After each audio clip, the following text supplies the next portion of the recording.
கோவை கொடிசியா மைதானத்தில் பிரதமர் மோடி பங்கேற்றுள்ள தேசிய ஜனநாயக கூட்டணி பரப்புரை கூட்டம் நடைபெற்று வருகிறது. அதன் நேரலை காட்சிகளை பார்க்கலாம்.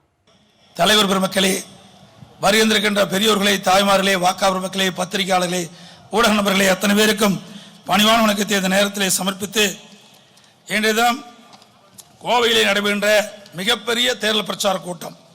இந்த கூட்டத்திலே கிட்டத்தட்ட 5 நாடாளுமன்ற உறுப்பினர்களை அறிமுகம் செய்து மாண்பு பாரத பிரதமர் அவர்கள் அவர்களுக்காக வாக்கு சேகரிக்க வருகின்றிருக்கின்றார்கள்.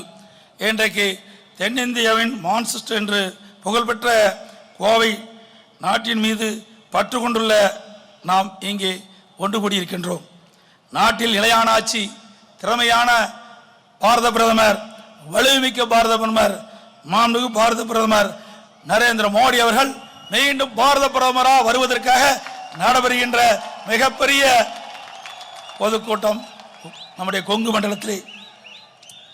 நமது கூட்டணியை பொறுத்த வரைக்கும் பிரதமர் வேட்பாளர் மாண்புமிகு பாரத பிரதமர் நரேந்திர மோடி அவர்கள் என்று அறிவித்து விட்டோம்.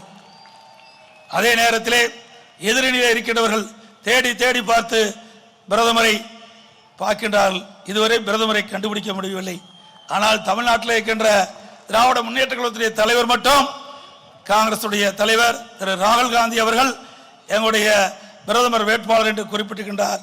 ஆனால் அவரோடு இருக்கின்ற கூட்டணியில் இருக்கின்ற அங்கம் வைக்கின்ற கட்சிகளெல்லாம் அதை ஏற்றுக்கொள்ளவில்லை.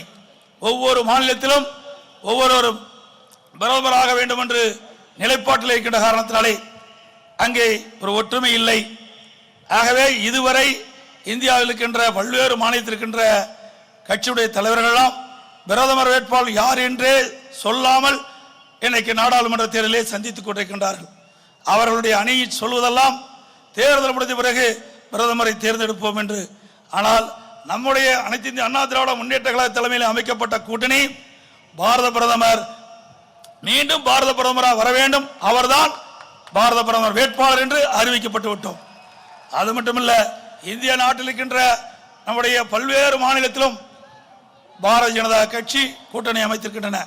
அந்த கூட்டணி கட்சி தலைவர்கள் எல்லாம் பாரத பிரதமர் மாண்புமிகு பிரதமர் நரேந்திர மோடி தான் என்று பிரதமர் வேட்பாளரை அறிவித்து இன்றைக்கு வாக்குகள் சேகரிக்கின்றன. ஆகவே இந்தியாவிலேயே பிரதமர் வேட்பாளரை ஒருவர் தான் இன்றைக்கு அடையாளம் காட்டப்பட்டிருக்கின்றது. அது நம்முடைய பாரத பிரதமர் நரேந்திர மோடிஜி அவர்கள். 130 கோடி மக்கள் வாழுகின்ற இந்த மிகப்பெரிய தேசத்திலே ஒருவரைத்தான் பாரத பிரதமர் என்று நாம் சொல்லியிருக்கின்றோம். மற்ற எதிர்க்கட்சிகள் எல்லாம் யாரும் சொல்லவில்லை. ஆனால் ஸ்டாலின் மட்டும் ஒருவர் தான் சொல்லியிருக்கிறார். அவருடைய கருத்தை யாரும் அவருடைய கூட்டணி தலைவர்களை ஏற்றுக்கொள்ளவில்லை என்பதை இந்த நேரத்தில் தெரிவித்து, ஆகவே மக்கள் ஏற்றுக்கொண்டு விட்டார்கள். தேர்தல் வந்த பிறகு நல்ல அறிவிப்பு நமக்கு கிடைக்கும். தேர்தலிலே வெற்றி நம் பக்கம் இருக்கின்றது. கிட்டத்தட்ட நம் வேட்பாளர்கள் தமிழகத்தை பொறுத்த வரைக்கும் பாண்டிச்சேரி உட்பட 40 இடங்களில் 40 வெற்றி பெறும். நம்முடைய கூட்டணி 40 இடங்களிலும் 40 வெற்றி பெறும். சட்டமன்ற இடைத்தேர்தலில் 18க்கு 18 வெற்றி பெறும். அதே போல இன்றைய தினம் பல்வேறு திட்டங்களை நம்முடைய பாரதிய ஜனதா கட்சியின் சார்பாக மக்கள் நலனுக்காக அறிவிக்கப்பட்டிருக்கின்றார்கள். இன்றைக்கு விவசாயிகளுக்கு 6000 ரூபாய் வருடந்தோறும் வழங்கும் என்ற அறிவிப்பு சிறந்த அறிவிப்பு. விவசாயிகள் வாழ்க்கையிலே ஒளியேற்ற திட்டம். அதே போல விவசாயிகளுக்கு 1 லட்சம் வரை வட்டில்லா கடனாக அறிவிக்கப்பட்டிருக்கின்றார்கள். சிறு குறு விவசாயிகளுக்கு ஓய்வூதியம் வழங்கப்படுவதாக அறிவித்திருக்கின்றார்கள். ஆகவே இதையெல்லாம் விவசாய பெரும் மக்களின் நலனை கருதி அறிவிக்கப்பட்ட அற்புதமான திட்டம். இது விவசாயிகள் மத்தியிலே மிகப்பெரிய வரவேற்பை பெற்றுள்ளது என்பதை நேரத்திலே தெரிவித்து, அதே போல நதிகள் இணைப்புக்காக அதற்கும் திட்டம் அறிவித்திருக்கின்றார்கள். ஆகவே அப்படி நதியில் இணைப்பு திட்டம் வருகிற பொழுது தமிழ்நாடு வளர்ச்சி பெறும். கோதாவரி காவிரி நதிநீர் இணைப்பு திட்டம் இதன் மூலமாக நிறைவேறுவதற்கு வாய்ப்புள்ளது. அப்படி இந்த திட்டம் நிறைவேறுகிற பொழுது டெல்டா பாசன விவசாயிகளுக்கு குறிப்பிட்ட காலத்திலே தேவையான நீர் கிடைக்கும். வேளாண் பெருமக்கள் அவர்கள் உரிய காலத்திலே நடவு செய்வார்கள், தகுந்த விளைச்சலை பெற முடியும். லாபகரமான தொழில் செய்கின்ற ஒரு சூழ்நிலையை இன்றைக்கு பார்க்கக்கூடிய சூழ்நிலை இருக்கிறது என்பதை நேரத்தில் சுட்டிக்காட்டி, அதே போல இன்றைய தினம் திராவிட முன்னேற்ற கழக ஆட்சியிலே 2G ஸ்பெக்ட்ரம் ஊழல் இன்றைக்கு தமிழகத்திற்கு தலைகுனிய வைத்தது அந்த திராவிட முன்னேற்ற கழக இருந்த அமைச்சர். அவை இன்றைக்கு ஒட்டுமொத்த இந்தியா மட்டுமல்ல, இன்றைக்கு உலகளவிலேயே தமிழர்களை தலைகுனிய வைத்தது இந்த 2G ஸ்பெக்ட்ரம் ஊழல். அவை அப்படிப்பட்ட ஊழல் செய்தவர்கள் இன்றைய தினம் ஊழலை பற்றி விமர்சனம் செய்து கொண்டிருக்கின்றார்கள். நாட்டு மக்கள் அத்தனை பேரும் தேர்தலை நோக்கி பார்த்து கொண்டிருக்கின்றார்கள். தேர்தலிலே நல்ல தீர்ப்பை வழங்குவார்கள் என்று இந்த நேரத்தில் தெரிவித்து, மாண்புமிகு புரட்சித் தலைவர் அம்மாவுடைய அரசை பொறுத்த வரைக்கும் விவசாயிகளுடைய நலன் காக்கப்படுகின்ற அரசாக இருக்கின்றது. ஏரிகள் குளங்கள் முழுவதும் தூர்வாரப்பட்டு குடிமராமத்து திட்டத்தை அம்மாவுடைய அரசு நிறைவேற்றப்படும்.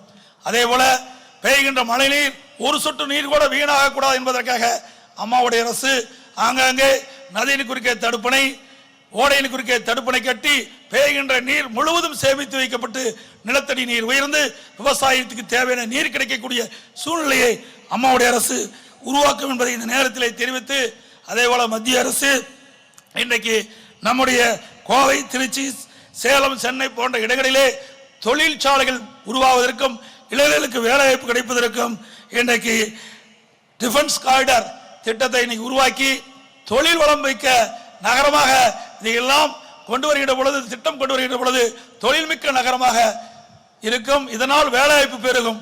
ஆகவே மத்தியில் ஒரு நிலையான ஆட்சி வர வேண்டும். திறமையான பாரத பிரதமர் வாக்களிப்பீர். நம்முடைய வேட்பாளர் அறிவிச்சவர் ராதாகிருஷ்ணன் அவர்களுக்கு தாமரை சின்னத்திலே, அதே போல அனைத்து இந்திய அண்ணா திராவிட முன்னேற்ற கழகத்தின் சார்பாக நீலகிரி நாடாளுமன்ற வேட்பாளர் தியாகராஜன் அவர்களுக்கு இரட்டை சின்னத்திலே வாக்களியுங்கள். பொள்ளாச்சி நாடாளுமன்ற வெற்றி வேட்பாளர் திரு சி மகேந்திரன் அவர்களுக்கு இரட்டை சின்னத்திலே வாக்களியுங்கள். திருப்பூர் நாடாளுமன்ற வெற்றி வேட்பாளர் ஆனந்த அவர்களுக்கு இரட்டை சின்னத்திலே வாக்களியுங்கள். ஈரோடு நாடாளுமன்ற வேட்பாளருக்கு கொங்குன்ற மணிமாறனுக்கு இரட்டை சின்னத்திலே வாக்களியுங்கள்.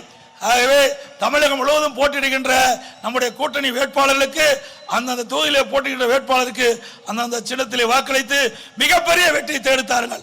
இன்றைக்கு எதிர்காலம் தமிழகம் சிறப்பாக இருக்கும் என்றால் ஒரு திறமையான பாரத பிரதமர் நாட்டை ஆளுகின்ற பொழுது தமிழகம் வளம் பெறும், சிறக்கும்.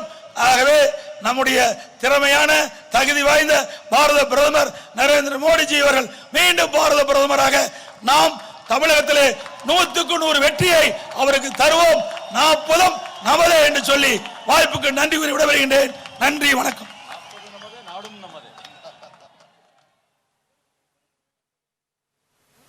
இந்திய நாட்டில் மட்டுமல்ல, சர்வதேச நாடுகளில் எந்த நாட்டில் காலடி வைத்தாலும் அந்த நாட்டில் ஒரு அதிர்வலைகளை உருவாக்கி கொண்டிருக்கக்கூடிய நம்முடைய வருங்கால பிரதமர் மரியாதைக்குரிய நம்முடைய திரு நரேந்திர மோடி அவர்கள் அடுத்ததாக உரையாற்றுவார். அவருடைய உரையை நம்முடைய மாநில பொதுச் செயலாளர் திரு KS நரேந்திரன் அவர்கள் மொழிபெயர்ப்பார்.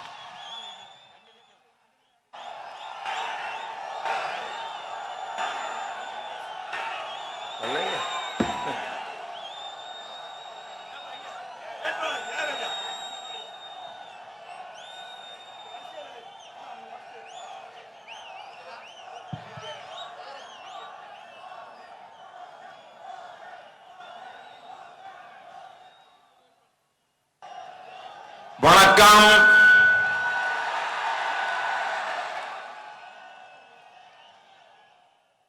தமிழ் மக்களுக்கு என்னோட அன்பான வணக்கம்.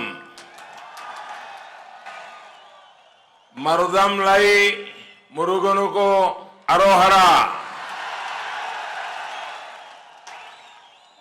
வணக்கம் to my sisters and brothers of Tamil Nadu from your fellow Chowkidar. தமிழகத்துடைய சகோதர சகோதரிகளே, உங்கள் அத்தனை பேருக்கும் இந்த காவல்காரருடைய வணக்கங்களை தெரிவித்துக் கொள்கிறேன். I'm very happy to be here in Coimbatore, the city of education and enterprise. The culture of Tamil Nadu is special. Your language is among the oldest and is the pride of the world. இன்றைக்கு இந்த கோயம்புத்தூர் நகரிலே, அதுவும் கல்வி வளமும் தொழில் வளமும் மிகுந்த இந்த நகரத்திலே நான் உங்களிடத்திலே பேசுவதில் மிக்க மகிழ்ச்சி அடைகின்றேன். இந்த தமிழ்நாடு, இந்த தமிழகத்துடைய பண்பாடு தனித்துவம் வாய்ந்தது. அதே போல இந்த தமிழ் மொழிக்கு இது ஒரு தொன்மையான மொழி மட்டுமல்ல, உலக அளவிலே மிகப்பெரிய அளப்பரிய மதிப்பை பெற்ற மொழி தமிழ் மொழியாகும். Tamil customs are popular all over the world. In a few days from now, Punthadu will be celebrated. I convey my greetings to all of you. தமிழர் பண்பாடு உலகம் முழுவதும் பிரசித்தி பெற்றதாகும். இன்னும் ஒரு சில நாட்களிலே நாம் இங்கே தமிழ் புத்தாண்டை கொண்டாட இருக்கின்றோம். என்னுடைய மனமார்ந்த வாழ்த்துக்களை உங்கள் அத்தனை பேருக்கும் தெரிவித்துக் கொள்கிறேன். I also pay homage to the great MGR and Amma Jayalalitha ji. Their thoughts continue to guide us. நான் மேலும் புரட்சி தலைவர் எம்ஜிஆர் அவர்களுக்கும் அம்மா ஜெயலலிதா அவர்களுக்கும் என்னுடைய வணக்கங்களை தெரிவித்துக் கொண்டு அவருடைய எண்ணங்கள் நம்மை வழிநடத்தும் என்பதையும் சொல்லிக் கொள்கிறேன். Friends, the Lok Sabha elections begin soon. This election will decide India's direction in the 21st century. நண்பர்களே, பாராளுமன்ற தேர்தலானது மிக அருகிலே வந்துவிட்டது. இந்த தேர்தல், இந்த பாராளுமன்ற தேர்தல் 21வது நூற்றாண்டிலே இந்த நாடு எவ்வாறு செல்ல போகிறது என்பதை வழிகாட்டும் ஒரு தேர்தலாக இருக்க போகின்றது.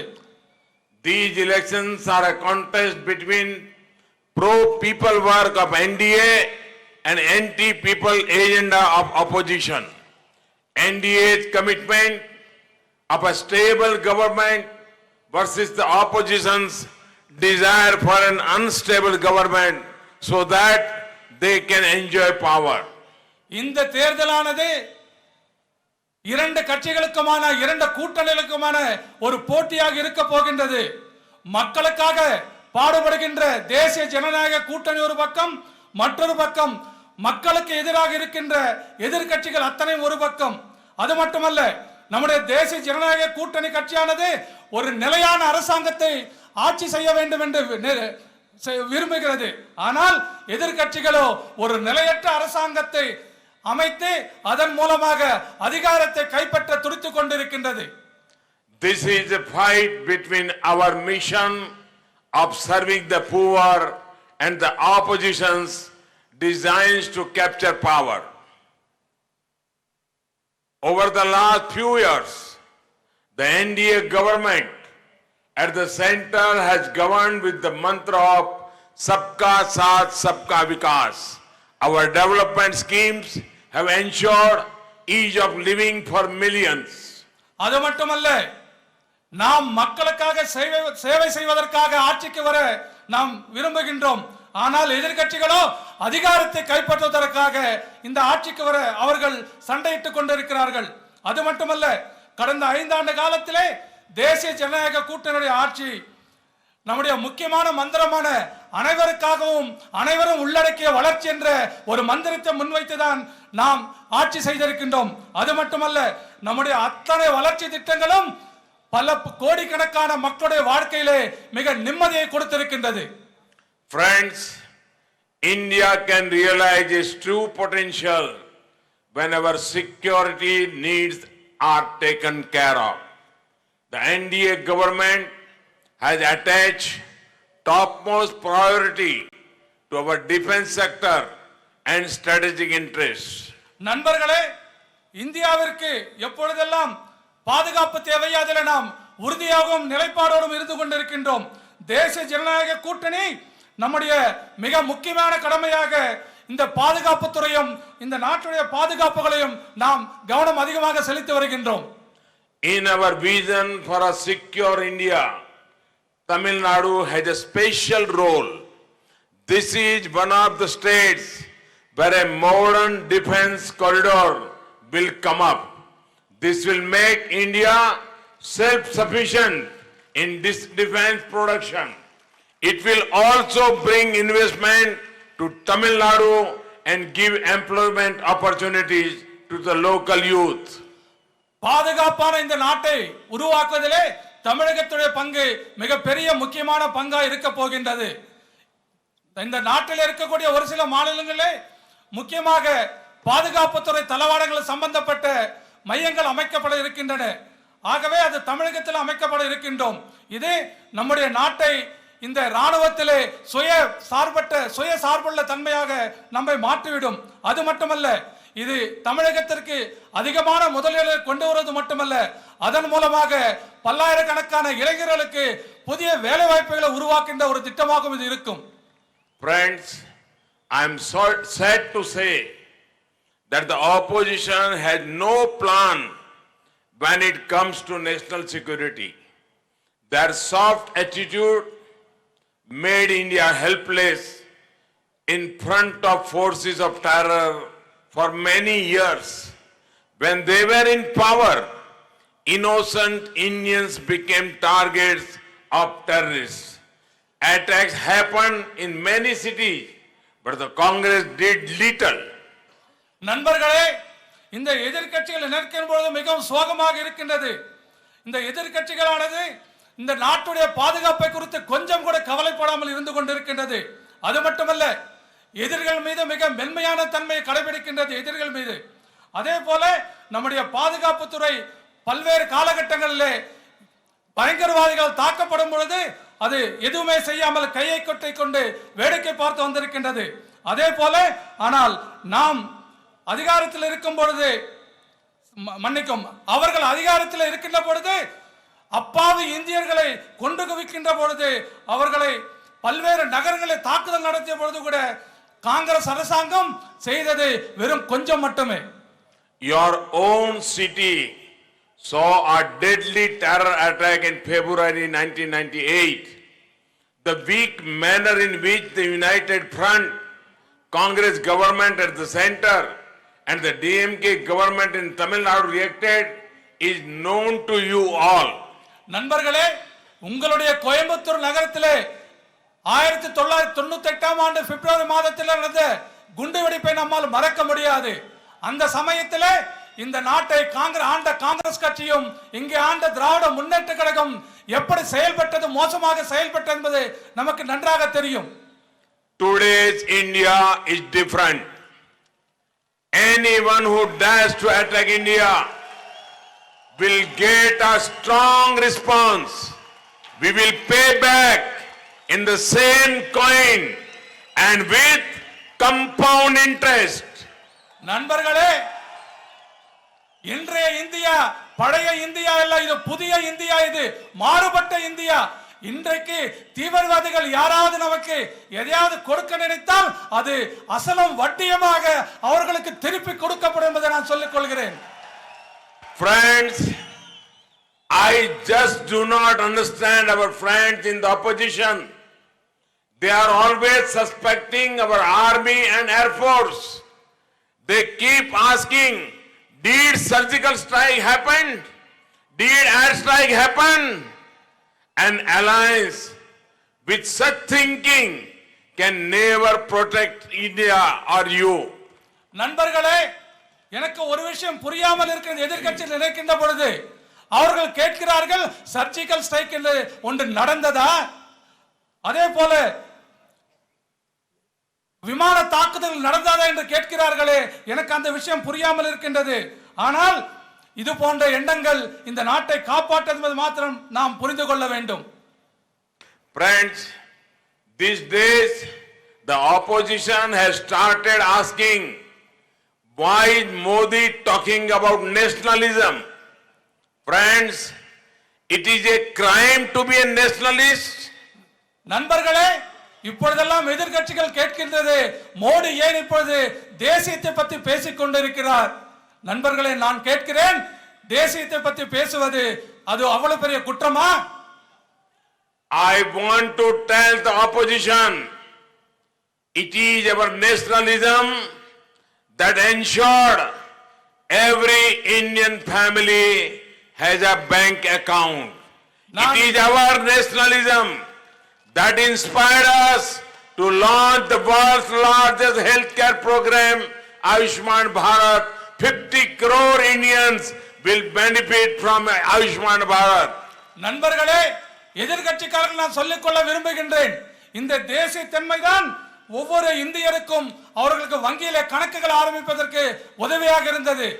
இதே தேசிய தன்மைதான் அத்தனை பேருக்கும் இந்த நாட்டில் இருக்கக்கூடிய 50 கோடி பேருக்கும் ஆயுஷ்மான் பாரத் என்கின்ற சுகாதார திட்டத்தை நம்மால் கொடுக்க முடிந்தது. It is our nationalism that motivated us to provide electricity in more than 18,000 villages. It is our nationalism that led us to start the Pradhan Mantri Shram Yogi Man Dhan Yojana, which will give pension cover to 42 crore Indians. இந்த தேசிய தன்மைதான் இந்த நாட்டில் இருக்கக்கூடிய 18,000 கிராமங்களுக்கு நம்மால் மின்சாரத்தை கொடுக்க முடிந்தது. இந்த தேசிய தன்மைதான் நம்முடைய பிரதம மந்திரியுடைய மன்தன் யோஜனா திட்டத்தின் மூலமாக 42 கோடி மக்களுக்கு நம்மால் ஓய்வூதிய திட்டத்தை கொடுக்க முடிந்தது. It is our nationalism that enabled us to give shelter to lakhs of Indians. Through PM Awas Yojana, 1.5 crore houses have been constructed in 5 years, while UPA could construct only 25 lakh houses in 10 years. இந்த தேசிய தன்மைதான் நம்மால் இந்த நாட்டில் இருக்கக்கூடிய ஏழை மக்களுக்கு வீடு கட்டி தர முடிந்தது. நம்மளுடைய பிரதம மந்திரி வீடு கட்டுகின்ற திட்டத்தின் மூலமாக 1.5 கோடி வீடுகள் இந்த 5 ஆண்டு காலத்திலே கட்டி கொடுத்திருக்கின்றோம். ஆனால் கடந்த யூபி அரசாங்கமோ வெறும் 25 லட்சம் வீடுகளை மட்டுமே கட்டி கொடுத்திருக்கின்றது.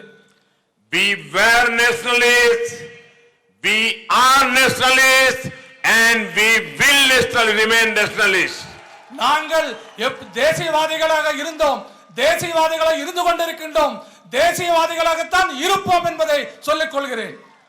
Friends, the Congress manifesto is a document all anti-India forces were waiting for.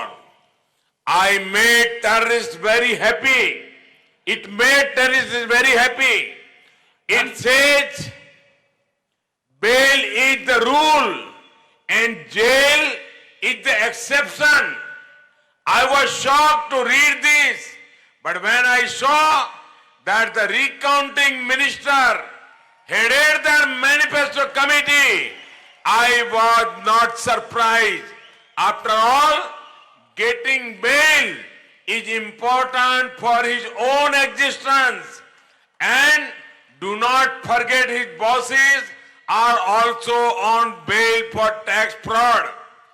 நண்பர்களே, காங்கிரஸ் கட்சியினுடைய தேர்தல் அறிக்கை பார்த்தேன். அதிலே இந்தியர்களுக்கு எதிரான சக்திகளுக்கு மிகவும் அவர்களுக்கு தேவையான அம்சங்கள் எல்லாம் அதில் இருந்திருக்கிறது. அதே போல பயங்கரவாதிகளுக்கு அது மிகப்பெரிய சந்தோஷத்தையும் கொடுத்திருக்கின்றது.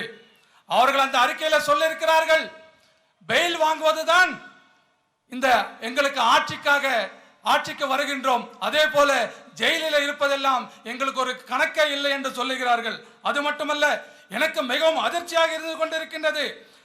நம்முடைய ஊரை சேர்ந்த ரீகவுண்டிங் மினிஸ்டர் மறு வாக்கு எண்ணிக்கை மந்திரியாக இருந்தவர் இந்த தேர்தல் அறிக்கையினுடைய தலைவராக அந்த குழுவில் இருந்தது. அதனால் எனக்கு மிகப்பெரிய ஆச்சரியத்தை ஏற்படுத்தவில்லை. அது மட்டுமல்ல, அவருக்கு தேவையெல்லாம் எப்படியாவது ஜாமீன் பெற வேண்டும், அவர் எப்படியாவது வெளியில இருக்க வேண்டும், அதுதான் அவருடைய நோக்கம். அது மட்டுமல்ல, மற்றொன்றை நாம் மறந்துவிடக் கூடாது. அவர்களுடைய தலைவர்கள் கூட வரி வைப்பு அதனுடைய குற்றத்திற்காக இன்னைக்கும் ஜாமீன்ல தான் இருந்துட்டு இருக்காங்க. Friends, India's middle class has a great role in India's success. While the NDA government is working towards broadening the progress for middle class, Congress and DMK have plans for burdening the middle class. நண்பர்களே, இந்தியாவில் இருக்கக்கூடிய மத்திய தர குடும்பங்கள் தான் இந்த நாட்டுடைய வெற்றிக்கு மிகப்பெரிய காரணமாக இருந்து கொண்டிருக்கின்றது. ஆகவேதான் நம்முடைய தேசிய ஜனநாயக கூட்டணி ஆட்சி செய்கின்ற பொழுது மத்திய தர குடும்பத்தினருக்கு அவர்கள் வளர்ச்சி பெறுகின்ற வகையில் நாம் திட்டங்களை தீட்டினோம். ஆனால் காங்கிரசுக்கும் திராவிட முன்னேற்ற கழகத்திற்கும் அது போன்ற திட்டங்கள் இல்லாதது மட்டுமல்ல, மத்திய தர குடும்பங்களை நசுக்குவதுதான் அவருடைய பணியாக இருந்து கொண்டிருக்கின்றது. Congress manifesto does not even mention the middle class once. I repeat, not even once. காங்கிரசுடைய தேர்தல் அறிக்கையிலே எந்த ஒரு இடத்திலும் கூட நடுத்தர குடும்பங்களை பற்றி ஒரு வார்த்தை கூட குறிப்பிடவில்லை. நான் மீண்டும் சொல்லுகிறேன், எந்த இடத்திலும் ஒரு வார்த்தை கூட குறிப்பிடவில்லை. A vote for Congress and DMK is a vote for higher taxes. I am not saying this. Their own leaders are saying so. The philosopher and guide of the Congress president described the middle class as selfish. He said it clearly. They have to pay more taxes. அதே போல இந்த காங்கிரசுக்கும் திராவிட முன்னேற்ற கழகத்துக்கும் வாக்களித்தால் அது மீண்டும் மக்கள் மீதான வரிகளை அதிகப்படுத்தும் என்பதில் எந்த சந்தேகமும் இல்லை. அது நான் சொல்லவில்லை. அதே அந்த கட்சியுடைய தலைவர்கள் மட்டுமல்ல, அந்த கட்சியை யார் வழி நடத்துகிறார்களோ அவர் சொல்லியிருக்கிற அந்த காங்கிரஸ் கட்சியுடைய தலைவர் அவர் சொல்லியிருக்கிறார், இந்த நடுத்தர குடும்பங்கள் எல்லாம் சுயநலம் மிக்கவர்கள் என்று சொல்லியிருக்கின்றார். ஆகவே அது மட்டுமல்ல, அவர்கள் ஆட்சிக்கு வந்தால் நிச்சயமாக வரிகளை ஏற்றுவேன் என்று சொல்லியிருக்கிறார்கள். Congress hatred for the middle class is not new. The recounting minister said with full arrogance, why is middle class worried on price rise? Congress இது மத்திய நடுத்தர குடும்பங்களை வஞ்சிப்பது காங்கிரஸ் கொன்றும் புதிலல்ல. அதே போல இந்த ரீகவுண்டிங் மினிஸ்டர் சொல்லக்கூடிய அந்த அமைச்சர் சொல்லிவித்த மோசமான வார்த்தைகளை சொல்லியிருக்கின்றார். அவர் ஏன் இத பத்தி எல்லாம் விலைவாசி உயர்வை பத்தி மத்திய நடுத்தர குடும்பங்கள் ஏன் கவலைப்படணும்னு சொல்லி இருக்கிறார். Friends, NDA will always serve the middle class. We have kept prices under check. Efforts such as Mudra and Startup India will benefit the middle class. Now loans up to rupees 1 crore can be available for MSME in 59 minutes. This is much shorter than the time you would take to reach Chennai. நண்பர்களே, அது மட்டுமல்ல, இந்த தேசிய ஜனநாயக கூட்டணி ஆட்சி எப்பொழுதுமே நடுத்தர குடும்பங்களுக்கு சேவை செய்வதிலே தன்னுடைய முக்கிய பங்காற்றி வருகின்றது. அது மட்டுமல்ல, நாம் விலைவாசி நாம் கட்டுக்குள்ள வைத்திருந்தோம். அதே போல முத்ரா வங்கி மூலமாகவும் ஸ்டார்ட் அப் இந்தியா என்ற திட்டத்தின் மூலமாகவும் நடுத்தர குடும்பங்களுக்கு மிகப்பெரிய உதவிகளை நாம் செய்திருக்கின்றோம். இப்பொழுதெல்லாம் 1 கோடி வரைக்கும் நீங்கள் கடன் வாங்க வேண்டும் என்று சொன்னால், சிறு மற்றும் குறு தொழில்களுக்கான கடன் பெற வேண்டும் என்று சொன்னால் வெறும் 59 நிமிடங்களிலே உங்களால் அந்த கடனை பெற முடியும். இது இங்கிருந்து சென்னைக்கு செல்வதை மிக குறைவான நேரம் என்பதை நாம் மனதில் வைத்துக் கொள்ள வேண்டும். This year's budget has announced that those earning up to ₹5 lakh annually would not pay income tax. இன்னொன்றை நாம் நினைவில் வைத்துக் கொள்ள வேண்டும். இந்த ஆண்டு நாம் போட்ட பட்ஜெட்டிலே யாருக்கெல்லாம் 5 லட்சம் வரை வருமானம் இருக்கிறதோ அவர்கள் வரி கட்ட தேவையில்லை என்பதை நாம் சொல்லி இருக்கின்றோம்.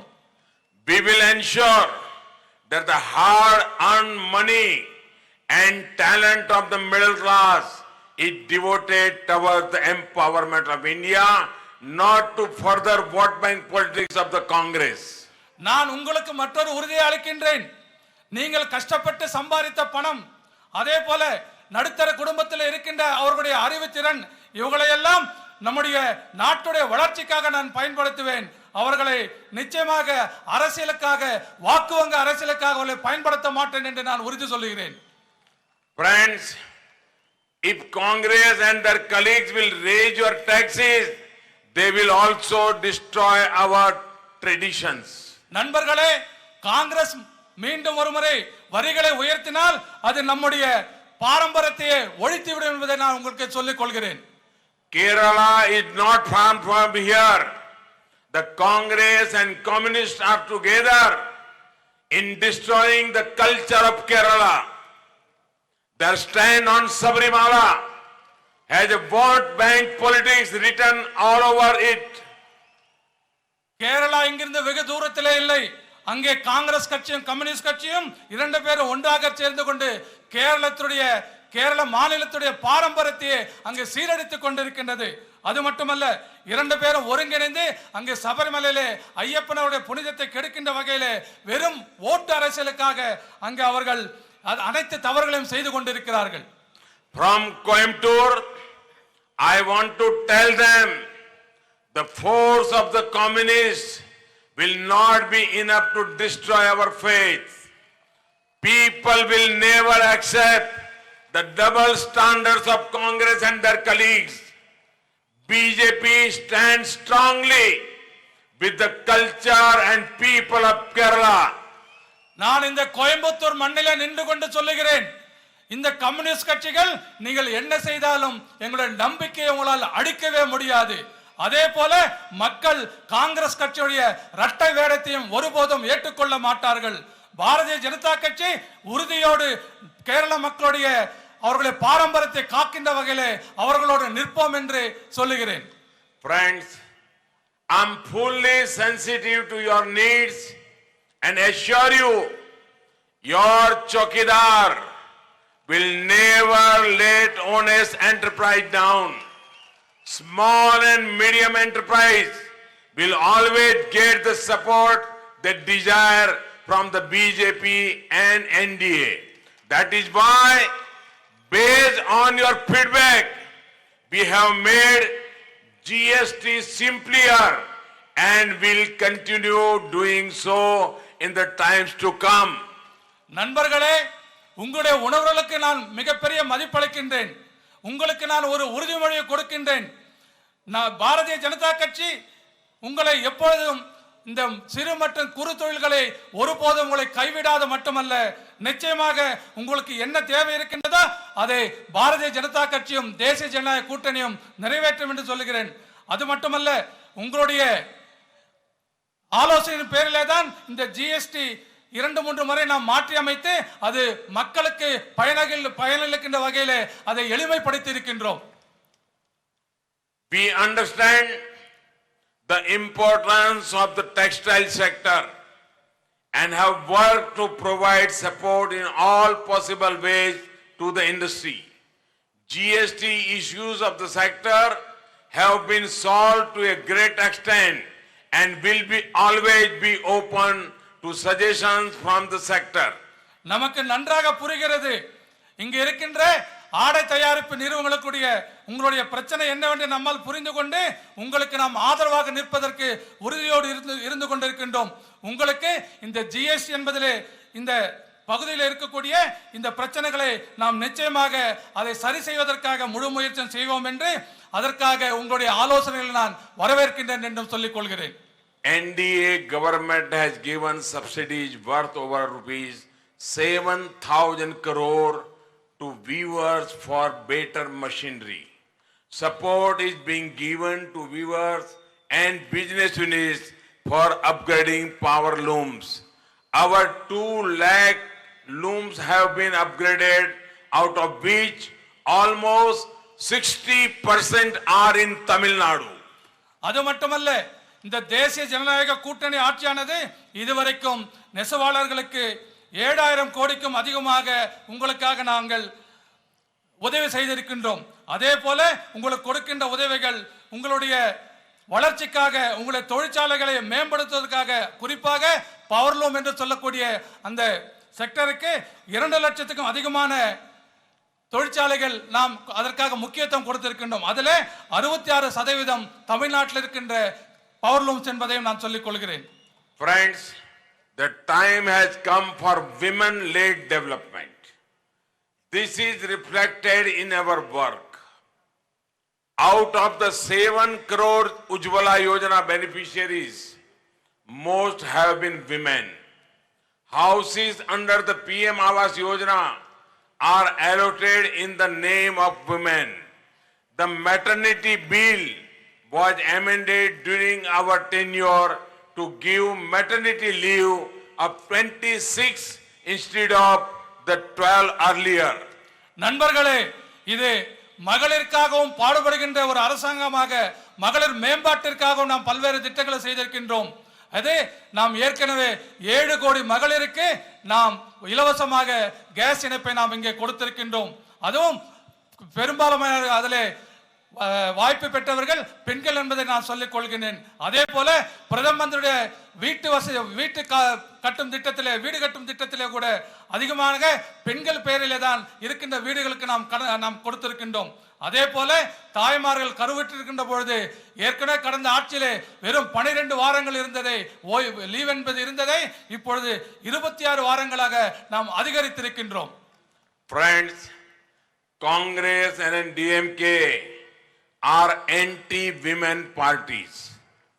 Congress leaders have made some of the worst statements against women. நண்பர்களே, காங்கிரஸ் கட்சியும் திராவிட முன்னேற்ற கழகமும் பெண்களுக்கு எதிரான கட்சிகள் என்பதை நாம் புரிந்து கொள்ள வேண்டும். அதே போல காங்கிரஸ் தலைவர்கள் பெண்களை குறித்து மிக மோசமான கேவலமான வார்த்தைகளை பேசியிருக்கிறார் என்பதை நாம் நினைவில் வைத்துக் கொள்ள வேண்டும். DMK is a deeply patriarchal party.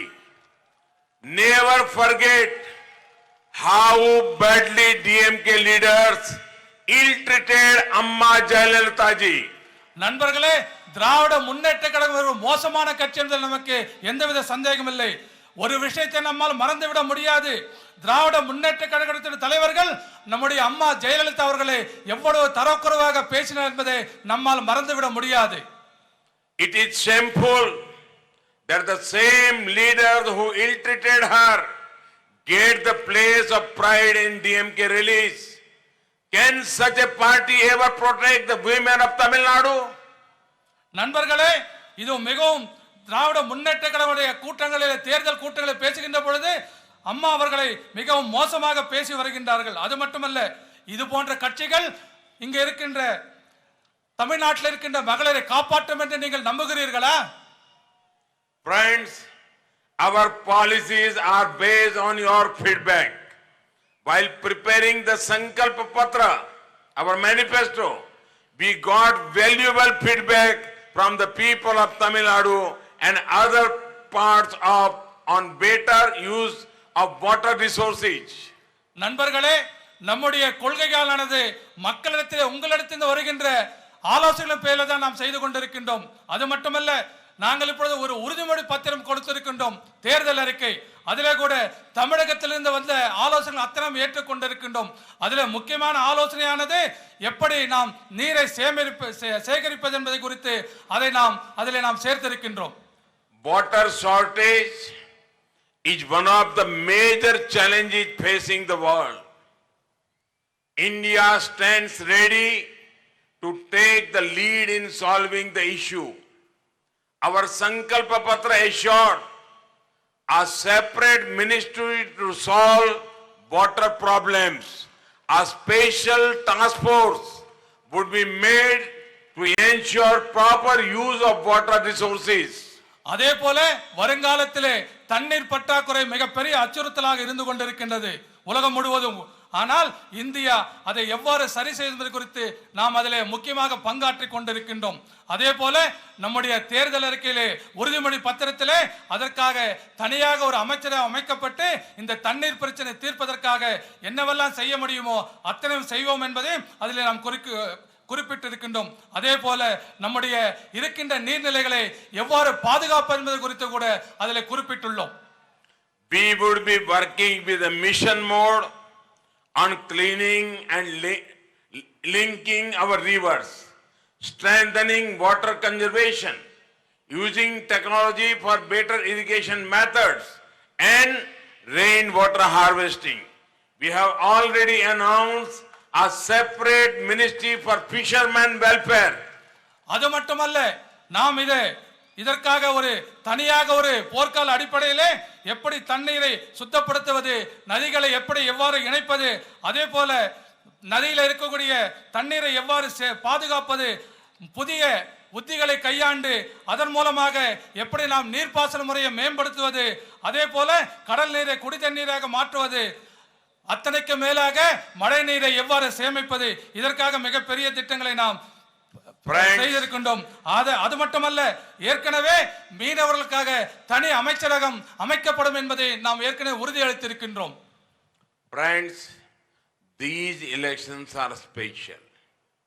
My young friends born in the 21st century will be taking part in the democratic process for the first time. நண்பர்களே, இந்த தேர்தலானது மிகவும் ஒரு வித்தியாசமான ஒரு தேர்தலாகும். என்னுடைய இளைய சகோதரர்கள், இளைய நண்பர்கள் யாரெல்லாம் இந்த நூற்றாண்டிலே பிறந்தார்களோ அவர்களெல்லாம் இந்த முறை ஜனநாயக தேர்தல் திருவிழாவிலே பங்கேற்க போகிறார்கள். In Tamil Nadu, those who cross the age of 18 will vote on the 18th April. I welcome all the first time voters. தமிழ்நாட்டிலே யாரெல்லாம் இளைஞர்கள் 18 வயதை பூர்த்தி செய்திருக்கிறார்களோ அத்தனை பேரும் வருகின்ற 18ஆம் தேதி அன்றைக்கு வாக்களிக்க இருக்கின்றார்கள். அவர்கள் அத்தனை பேரையும் நான் வருக வருக என்று வாக்களிக்க வரவேற்கின்றேன். Young friends, there are occasions that people cherish for their entire life. Remember, the first day you went to school, or when you spoke your first word as little children, how happy everyone was. When a youngster gets his or her first salary, there is a tradition to give a part of the salary to a religious place. நண்பர்களே, இந்த இளைஞர்களுக்கு ஒரு சில விஷயங்களை நம்மால் வாழ்நாள் முழுவதும் மறக்க முடியாமல் இருக்கின்ற ஒரு விஷயங்கள் இருந்து கொண்டிருக்கிறது. அதில் முதலாவதாக என்றைக்கு நாம் முதலாக பள்ளிக்கூடத்திற்கு சென்றோமோ அது நம் நினைவிலே பசுமையாக இருக்கும். அது மட்டுமல்ல, என்றைக்கு நாம் முதலாக பேசினோமோ அதுவும் நம்முடைய நினைவிலே பசுமையாக இருக்கும். இதெல்லாம் நமக்கு எவ்வளவு மகிழ்ச்சி தரக்கூடிய நினைவுகள் என்பதை நாம் புரிந்து கொள்ள வேண்டும். அது மட்டுமல்ல, என்ன முதலாக நாம் சம்பளத்தை வாங்குகின்ற பொழுது, மாத சம்பளத்தை வாங்குகின்ற பொழுது அதிலே ஒரு பகுதியை நம்முடைய மத சார்பற்ற விஷயங்களுக்காக நாம் கொடுப்பது எவ்வளவு மகிழ்ச்சியை கொடுக்கும் என்பதை நமக்கு எல்லாருக்கும் தெரியும். Friends, just like people devote their first salary for something pure and memorable, I urge you all to devote your first vote for a higher cause. நண்பர்களே, எப்படி நீங்கள் முதலாக வாங்கிய சம்பளத்தை ஒரு நல்ல காரியத்துக்காக பயன்படுத்துகிறீர்களோ அதே போல உங்களுடைய முதல் வாக்குகளையும் ஒரு நல்ல காரியத்திற்கு பயன்படுத்த வேண்டும் என்று நான் உங்களை கேட்டுக்கொள்கிறேன். Cast your first vote for a better future of the nation. நல்ல நாட்டின் வளர்ச்சிக்காக உங்களுடைய முதல் ஓட்டை நீங்கள் போட வேண்டும் என்று கேட்டுக்கொள்கிறேன். Cast your first vote to strengthen the hands of all nationalists. நீங்கள் இந்த நாட்டில் இருக்கக்கூடிய தேசியவாதியுடைய கைகளை பலப்படுத்துகின்ற வகையிலே உங்கள் முதல் வாக்குகளை நீங்கள் போட வேண்டும் என்று நான் உங்களை கேட்டுக்கொள்கிறேன். Cast your first vote so that the life of the hard-working farmer changes for the better. உங்களுடைய முதல் ஓட்டை இங்கே விவசாயிகள் எவ்வாறு சிரமப்பட்டு வேலை செய்கிறார்கள் அவர்கள் மேம்பட அவர்களுக்காக உங்களுடைய வாக்குகளை அளிக்குமாறு உங்களை கேட்டுக்கொள்கிறேன். Cast your first vote for the power of the truth and stability. உங்களுடைய முதலாக நீங்கள் போடுகின்ற வாக்கு இந்த நாட்டுடைய சக்திக்காகவும் இந்த நாட்டுடைய தன்மை கெட்டு போகாமல் இருப்பதற்காக நிரந்தர ஆட்சி இருப்பதற்காக உங்களுடைய வாக்குகளை அளிக்குமாறு கேட்டுக்கொள்கிறேன். Give the message that you believe in development, not divisive and dynastic politics. You will never forget your first vote. Years later, you will always remember that your first vote contributed towards a better India. நீங்கள் ஒரு செய்தியை இந்த நாட்டிற்கு சொல்ல வேண்டும். நீங்கள் நிச்சயமாக இந்த நாட்டை பிரித்தாளுகின்ற குடும்ப அரசியல் செய்து வருகின்றவர்களுக்கு உங்கள் வாக்குகளை அளிக்க மாட்டோம் என்று நீங்கள் உறுதி கொள்ள வேண்டும். அதே போல ஏதோ ஒரு காலத்திலே நிச்சயமாக உங்களால் மறக்க முடியாது, ஆண்டுகள் கழிந்த பிறகு கூட உங்களால் நினைவில் கொள்ள முடியும், ஒரு நல்ல கட்சிக்கு ஒரு நல்ல ஆட்சிக்காக என்னுடைய முதல் வாக்கை அளித்தேன் என்ற பெருமை உங்களுக்கு எப்பொழுதுமே இருக்கும். Friends, 130 crore people of India have great faith in the NDA government. They know that what was impossible earlier is now becoming possible. நண்பர்களே, 130 கோடி இந்தியர்களுக்கு இப்பொழுது தேசிய ஜனநாயக கூட்டணி மீது மிகப்பெரிய ஒரு நம்பிக்கை வந்திருக்கின்றது. அவர்களுக்கு தெரியும், இதற்கு முன்பாக இது போல நடக்க முடியாத விஷயங்கள் எல்லாம் இப்பொழுது சாத்தியமாகி கொண்டிருக்கின்றது. அவர்கள் அத்தனை பேருக்கும் புரியும். Today, every Indian has become a chowkidar who is standing firm against forces of terror, misgovernance and corruption. நண்பர்களே, இன்றைக்கு ஒவ்வொரு இந்திய குடிமகனும் காவலாளிதான். அவர்கள் அத்தனை பேரும் இந்த நாட்டுடைய தீவிரவாதிகளுக்கு எதிராகவும் இந்த நாட்டிலே தவறான ஆட்சி செய்வதற்கு எதிராகவும் ஊழலுக்கு எதிராகவும் காவல்காரர்களாக இருந்து கொண்டிருக்கிறார்கள். On the 18th, I urge you all to vote in large numbers and bless the NDA. வருகின்ற ஏப்ரல் 18ஆம் தேதி அன்றைக்கு மிக பெரிய அளவில் அத்தனை பேர் நீங்கள் வாக்குச்சாவடிக்கு இந்த தேசிய ஜனநாயக கூட்டணிக்கு வாக்களிக்க வேண்டும் என்று உங்களை நான் கேட்டுக்கொள்கிறேன். We will continue working for the nation with greater energy in the times to come. நாம் அத்தனை பேரும் ஒருங்கிணைந்து வருகின்ற நாட்களிலே மிக வலிமையான இந்த நாட்டை நாம் உருவாக்குவதில் அத்தனை பேர் இணைந்து வேலை செய்ய என்று கேட்டுக்கொள்கிறேன். Thank you for joining today's rally in large numbers. உங்களுக்கு இன்றைக்கு இந்த பொதுக்கூட்டத்திலே மிக பெரிய எண்ணிக்கையிலே நீங்க அத்தனை பேரும் கலந்து கொண்டதற்கு என்னுடைய மனமார்ந்த நன்றியினை தெரிவித்துக் கொள்கிறேன். Narpadum namde, Nadum namde.